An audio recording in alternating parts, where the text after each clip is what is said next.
कि हम ये नए स्टार्टअप पवेलियन में खड़े हैं। इस पवेलियन में प्रधानमंत्री भी आए। बेसिकली बिज़नेस को बढ़ाने वाला इवेंट और एम्प्लॉयमेंट जनरेशन आने और पूरे वर्ल्ड से देखिएगा आप लोग आते हैं और यहाँ पे अप्रिशिएट करते हैं कि ऑटो सेक्टर, मोबिलिटी सेक्टर में इतना काम इंडिया में हो रहा है। इंडिया में इसकी अपॉर्चुनिटीज़ क्या क्या है, किस तरह से ये विकसित भारत के संकल्प को दृढ़ता दे रहा है? मैं मिनिस्ट्री ऑफ कॉमर्स से ये गुजारिश करूँगा कि ईपीसी इंडिया को ही कोऑर्डिनेटिंग एजेंसी दिया जाए। अभी वो टाइम धीरे धीरे जा रहा है जिसमें वो सरकारी नौकरियां ही ढूंढते हैं। देखिए, प्रधानमंत्री जी का भी फोकस यही है। सबसे ज़्यादा टाइम उन्होंने स्टार्टअप पवेलियन पे बिताया। सिर्फ बाकी जगह सिर्फ वो मूवमेंट करते रहे, लेकिन एक एक से बात की। इन सबके पास एक एक उनकी फ़ोटो है, 5-5, 6-6 मिनट बात किया है।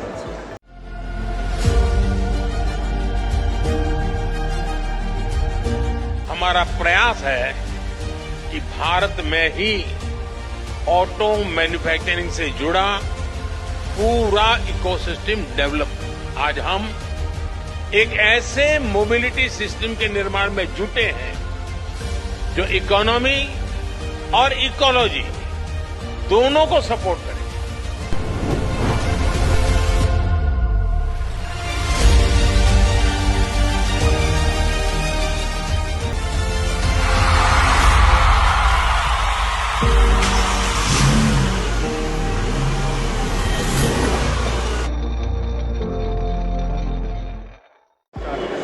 नमस्कार साथियों, मैं पीयूष गौतम और आप देख रहे हैं स्वर्ण खबर। स्वर्ण खबर के इस खास कार्यक्रम में स्वागत करते हैं भारत मंडपम से। और ये है भारत का सबसे बड़ा कार्यक्रम जो कि मोबिलिटी के क्षेत्र में हो रहा है। यहाँ पर तमाम अधिकारी हैं। आपका शुभ नाम क्या है सर? चंद्रशेखर नाडिगर। क्या पद? मैं regional director Bombay of EPC India. देख रहे हैं आप इस कार्यक्रम में? See, this is a mobility event. Everything that comes under mobility is grouped under the banner of Bharat Mobility. Road, rail, aviation, and we can say this is the biggest event in India for the mobility sector, and comes as one of the biggest in the world in this sector. Bharat Mandapam में इस कार्यक्रम को किस तरह से देखते हैं sir आप?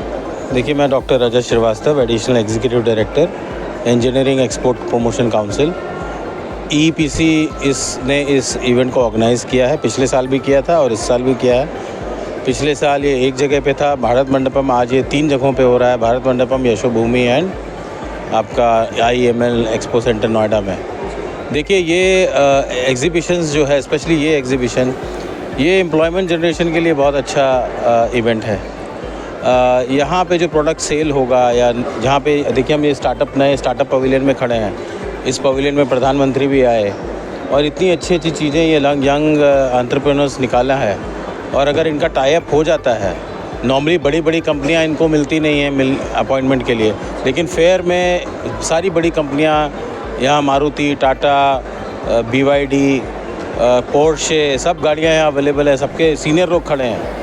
और अगर ये एक मीटिंग प्लेटफॉर्म बन जाता है इन छोटे छोटे उद्यमियों के लिए, तो मैं ये देखता हूँ ये इवेंट जो है हर साल जो हम ऑर्गेनाइज़ करेंगे under the guidance from ministry of commerce and PMO, ये इवेंट बेसिकली बिज़नेस को बढ़ाने वाला इवेंट और एम्प्लॉयमेंट जनरेशन आने और पूरे वर्ल्ड से देखिएगा आप लोग आते हैं और यहाँ पे अप्रिशिएट करते हैं कि ऑटो सेक्टर, मोबिलिटी सेक्टर में इतना काम इंडिया में हो रहा है।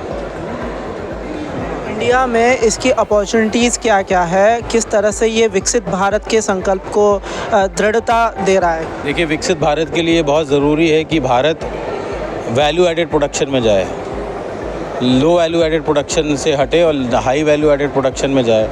ये एग्जीबिशन उस हाई वैल्यू एडेड को प्रोडक्शन को बढ़ावा देती है। इसमें AI एनेबल्ड इक्विपमेंट्स हैं जो गाड़ियों में लगे हुए हैं, जो लगेंगे। दूसरा, नई तरह की साइकिल जिसमें मोटर है ही नहीं और टायर अपने आप, वो मोटर जो है टायर में ही लगी हुई है। There is no chain, nothing. अभी ये स्टार्टअप यहीं पर ही है। तो इस तरह के नई चीज़ें जो हैं, इस भारत को आगे बढ़ने के लिए हमेशा नए प्रोडक्ट, फ्यूचरिस्टिक प्रोडक्ट की ज़रूरत पड़ेगी। जो ट्रेडिशनल प्रोडक्ट्स हैं वो अभी उसका कोई स्कोप नहीं रहेगा। अगर विकसित भारत बनना है 2047 तक, नए वैल्यू एडेड प्रोडक्शन में जाना ही पड़ेगा भारत को, और ये एग्जीबिशन उस उद्देश्य को प्राप्त करने के लिए अच्छा प्लेटफॉर्म है। भारत मोबिलिटी को लेकर के क्या संदेश देना चाहेंगे भारत के? मैं Nishikant Jumde, director exhibitions, EPC India, engineering export promotion council. जैसा कि डॉक्टर रजत श्रीवास्तव जी ने बताया, मैं उसी बात को आगे कंटिन्यू करता हूँ कि EPC जो है ये कोऑर्डिनेटिंग एजेंसी है, ठीक है, जो कि फिकी, सियाम, CII सबके साथ में मिल कर के हम लोगों ने ये शो पूरा खड़ा किया है, हमारे ऑर्गेनाइजेशन ने, EPC इंडिया ने। और मैं इसका फ्यूचर बहुत अच्छा देख रहा हूँ कि आगे आने वाले वर्षों में भारत मोबिलिटी जो है एक ये बहुत ही अच्छा प्लेटफॉर्म रहेगा भारत देश के लिए, विकसित भारत के लिए। और इसी तरह के आयोजन हर वर्ष होने चाहिए। मैं मिनिस्ट्री ऑफ कॉमर्स से ये गुजारिश करूँगा कि EPC इंडिया को ही कोऑर्डिनेटिंग एजेंसी दिया जाए, ताकि हम आने वाले वर्षों में इससे भी और उचित और अच्छे लेवल पे अच्छे बायर्स को, सेलर्स को और अच्छी ऑर्गेनाइजेशंस को और इसके साथ जोड़ें, छोटे छोटे एसोसिएशंस को जोड़ें और इसको एक हम और ऊंचाई तक लेकर जाएं भारत मोबिलिटी। यही मेरा संदेश। देखिए, मैं एक सवाल ये भी करना चाहूँगा कि इंडिया में एक कल्चर रहा है कि गवर्नमेंट जॉब्स की साइड में युवाओं का एक आकर्षण रहा था एक समय पर, लेकिन आज के समय पर प्रधानमंत्री जी के द्वारा जो मुहिम चलाई जा रही है स्टार्टअप की ओर, बहुत से युवा आ रहे हैं। ऐसे युवाओं को क्या संदेश देना चाहेंगे आप? मैं रजत जी से भी गुजारिश करूंगा। अभी मेरा संदेश तो यही है कि देखिए, गवर्नमेंट जॉब्स जो है इनिशियली शुरुआत में बहुत होता था कि हाँ भाई एक स्टेबिलिटी है, एक TADA मिल रहा है या पेंशन मिल रही है, लेकिन आजकल देखिए पेंशन्स भी नहीं है, कहीं नहीं है।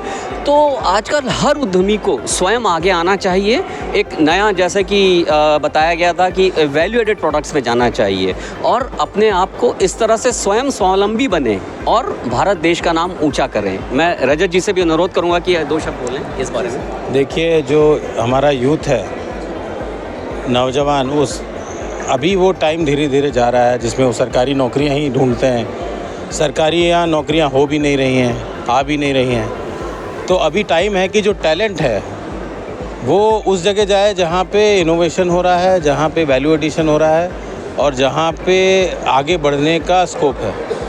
और वो टैलेंट यही इंडस्ट्री है, मोबिलिटी है, AI, आर्टिफिशियल इंटेलिजेंस है, आपका artificial intelligence and health care sector है, एयर टैक्सीज़ का ज़माना आ रहा है। नेक्स्ट इवेंट में EPC होपफुली एयर टैक्सीज़ को डिस्प्ले करेगा इस एग्ज़िबिशन में, जहाँ पे आपको बेंगलोर एयरपोर्ट से बेंगलोर सिटी के सेंटर में सिर्फ 6 मिनट लगेंगे पहुँचने में, जो अभी 2 घंटे लगता है। तो अगर यूथ इस तरफ ध्यान देगा तो उसको ज़्यादा फ़ायदा है। अभी सरकारी नौकरी तो है ही नहीं, तो कहाँ क्या फ़ायदा ध्यान देने से। नई नई चीज़ों पे देखें, एयर टैक्सीज़ आने वाली हैं। आप एयरपोर्ट से सीधा अपनी गाड़ी, वहाँ पे एक उनका वर्टिकल गराज बना है। एयर टैक्सीज़ ऐसे वर्टिकल उसमें अपने आप लगती जाएंगी और वहीं से उड़ जाएंगी ऊपर और आपको पहुंचा देंगी। ये नया हमने वीडियो देखा, आप जाइए नोएडा में, वहाँ लगा हुआ हमारी एग्जीबिशन में। वो शो हमारा ही है, अर्बन इंफ्रास्ट्रक्चर मोबिलिटी शो। तो यूथ को चाहिए नया नया चीज़ करे अभी, और अभी ये नहीं कि वो नौकरी ही करना है, वो टाइम गया। आज देखिए, प्रधानमंत्री जी का भी फोकस यही है, सबसे ज़्यादा टाइम उन्होंने स्टार्टअप पवेलियन पे बिताया। सिर्फ बाकी जगह सिर्फ वो मूवमेंट करते रहे, लेकिन एक एक से बात की। इन सबके पास एक एक उनकी फ़ोटो है, 5-5, 6-6 मिनट बात किया है। तो ये इंडिकेशन है प्रधानमंत्री की तरफ से कि नए यूथ को अभी अच्छी जगह काम करने का, बिजनेस करने का सोचना चाहिए। Thank you. धन्यवाद। Thank you.